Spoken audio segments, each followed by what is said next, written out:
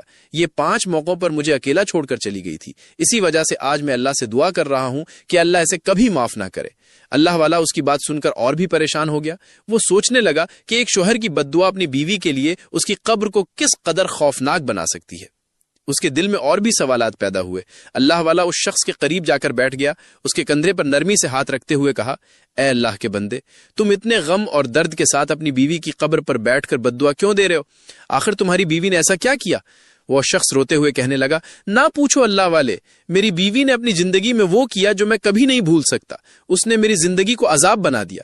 اس نے مجھے ان لمحوں میں تنہا چھوڑ دیا جب مجھے اس کی سب سے زیادہ ضرورت تھی۔ مجھے جب بھی وہ 5 موقع یاد آتے ہیں میری روح تڑپ اٹھتی ہے۔ اس کی بے وفائی میرے دل پر ایسا زخم دے گئی ہے جو کبھی نہیں بھر سکتا، اسی لیے میں روز اس کی قبر پر آتا ہوں، روتا ہوں اور اللہ سے دعا کرتا ہوں کہ وہ اس کمبخت بیوی کو کبھی معاف نہ کرے، اسے جنت کی خوشبو تک نصیب نہ ہو، کیونکہ اس نے وہ کیا جو ایک بیوی اپنے شوہر کے ساتھ کبھی نہیں کر سکتی۔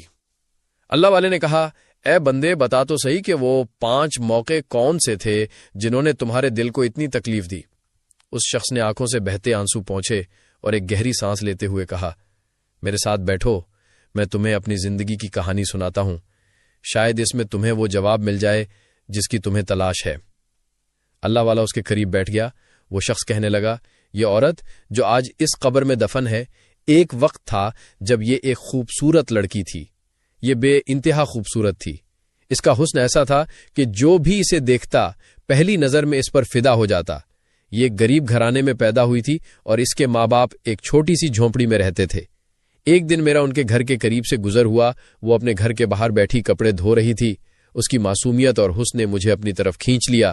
میں نے اسے پہلی بار دیکھا اور پہلی ہی نظر میں اس پر فدا ہو گیا۔ میرے قدم بے قابو ہو کر اس کی طرف بڑھنے لگے۔ جیسے ہی میں اس کے قریب